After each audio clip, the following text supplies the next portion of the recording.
Selamat pagi Bapa, selamat pagi Yesus, selamat pagi Roh Kudus. Terima kasih kau berkati aku. Selamat pagi Bapa, selamat pagi Yesus. Shalom adik-adik, selamat siang. Kembali lagi kita bertemu dalam video kali ini. Kita akan bersama-sama masuk dalam ibadah sekolah minggu kita melalui rekaman video. Nah, adik-adik yang di rumah semuanya persiapkan dirinya bagaimana posisi yang baik dalam kita memuji Tuhan. Nah, sebelum lebih jauh kita masuk dalam ibadah kita mau nyanyi dulu.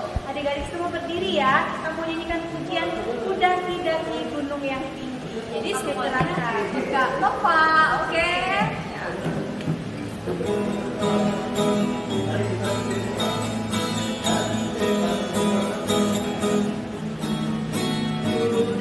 Daki gunung yang tinggi, turun membayang terang, ku melintasi padang hijau membesar, Yesus beserta ku dayung, melalui sungai, selang dalam samudra, terbang luar angkasa, Yesus beserta di sana tangannya, kau ada, di kiri kau ada, di atas, di bawah kau ada.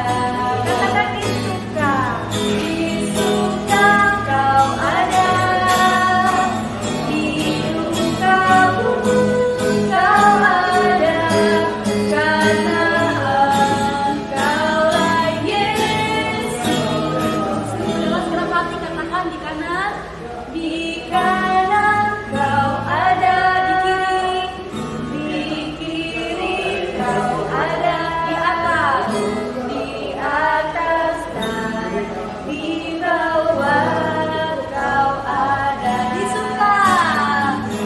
Di suka kau ada, di duka pun kau ada, karena Engkaulah Yesus. Karena Engkau Yesusku, karena Engkaulah Yesus. Sekali lagi, karena Engkau Yesusku, karena Engkaulah Yesusku. Oke adik-adik, sekarang kita mau berdoa bersama-sama kepada Tuhan. Silahkan adik-adik ambil sikap berdoa yang baik di hadapan Tuhan. Lipat tangan, tutup mata, tundukkan kepalanya. Ikutin kakak berdoa ya.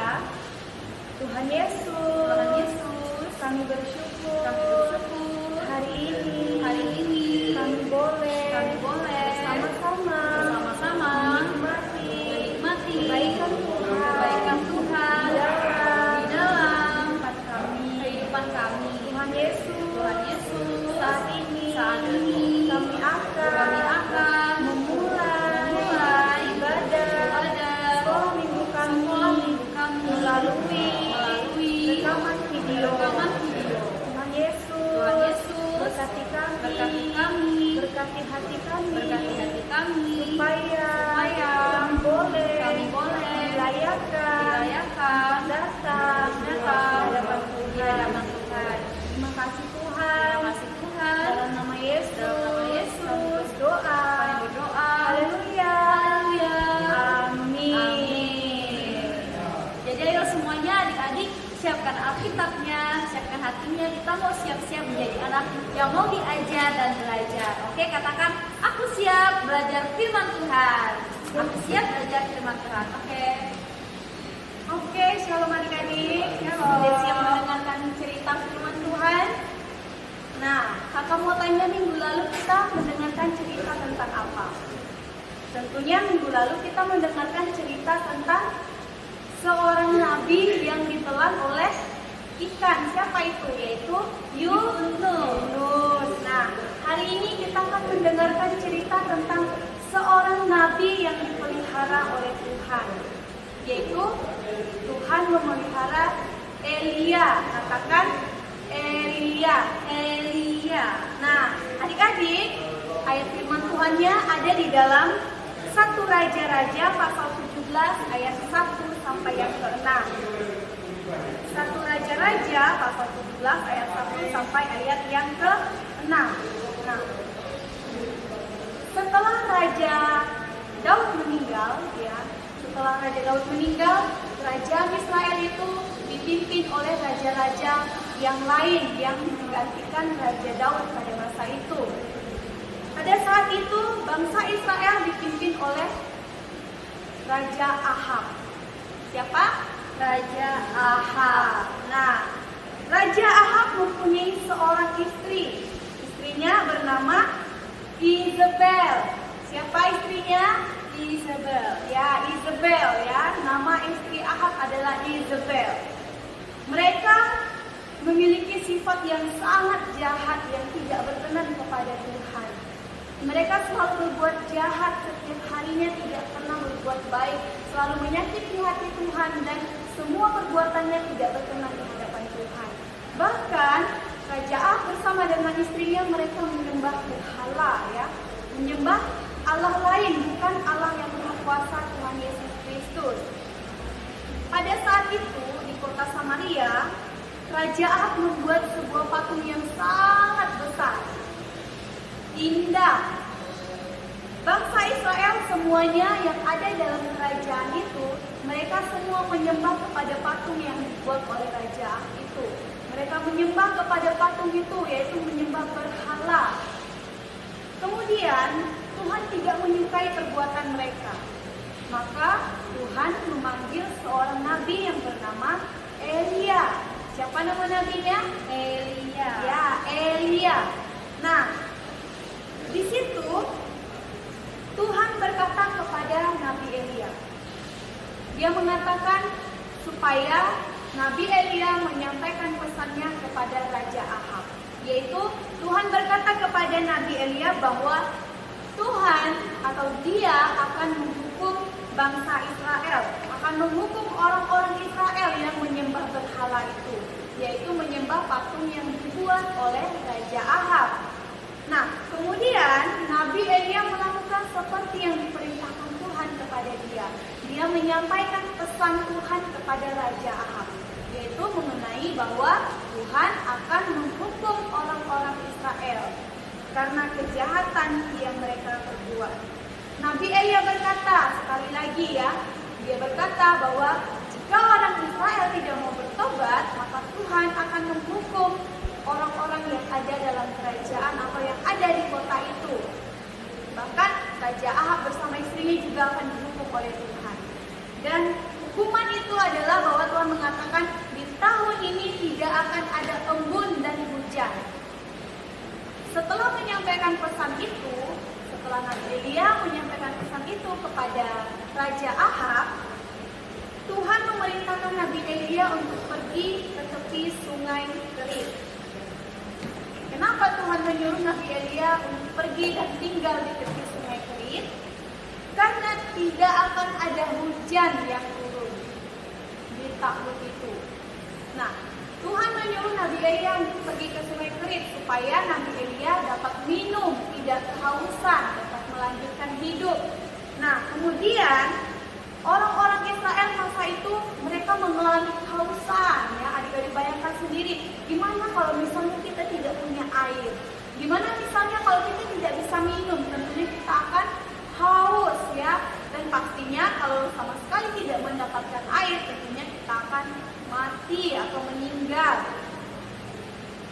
Di tepi sungai Kerit, Nabi Elia menunggu janji Tuhan. Di tepi sungai Kerit, Nabi Elia menunggu janji Tuhan bahwa akan ada minuman dan makanan yang disediakan oleh Tuhan untuk Nabi Elia. Yaitu bahwa Elia percaya bahwa Tuhan akan memelihara. Tuhan tidak akan meninggalkan anak-anaknya yang percaya kepadanya. Nah, pada waktu pagi hari dan sore hari, tiba-tiba datanglah seekor burung gagak.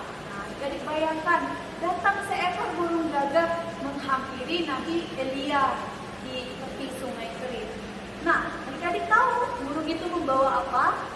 Burung gagak itu membawa makanan untuk Nabi Elia, yaitu roti dan daging, supaya Nabi Elia bisa makan. Karena Nabi Elia percaya dan dia taat kepada Tuhan, maka Tuhan menepati janjinya kepada Nabi Elia. Karena Tuhan melihat Nabi Elia adalah seorang yang setia kepada Tuhan, seorang yang taat kepada Tuhan, seorang yang setia dan percaya penuh kepada Tuhan. Dia tidak meragukan akan keajaiban yang Tuhan lakukan. Maka Tuhan menepati janjinya kepada Nabi Elia, sehingga Nabi Elia bisa minum, bisa makan, tidak kehausan seperti yang dialami oleh orang-orang yang ada di kerajaan Israel pada masa itu. Nabi Elia tetap setia kepada Tuhan sampai akhir hidupnya, sampai dia diangkat oleh Tuhan masuk dalam kerajaan sorga bersama-sama dengan Tuhan. Nah, jadi untuk kita semua, mari kita belajar melalui seorang nabi yang bernama Elia, di mana dia taat kepada Tuhan, dia setia kepada Tuhan, dan dia percaya bahwa Tuhan akan menepati janji-janjinya, bahkan bagi anak-anaknya yang tetap setia kepada Tuhan. Mari kita bersama-sama punya hati untuk kita setia kepada Tuhan, mulai dari kita kecil sekarang ya. Kita harus rajin beribadah kepada Tuhan, rajin berdoa. Sebelum makan kita harus berdoa, sesudah makan juga kita berdoa. Begitu juga sebelum tidur dan bangun tidur. Adik, bila cerita ini boleh memberkati kita semua, sehingga kita boleh menjadi anak-anak yang taat dan setia kepada Tuhan. Sekarang kita mau menyanyi, ya. Saya kakak undang lagi adik-adik semua untuk berdiri, kita bersama-sama berdiri, kita menyanyikan pujian Burung Pipit Tidak Menabur.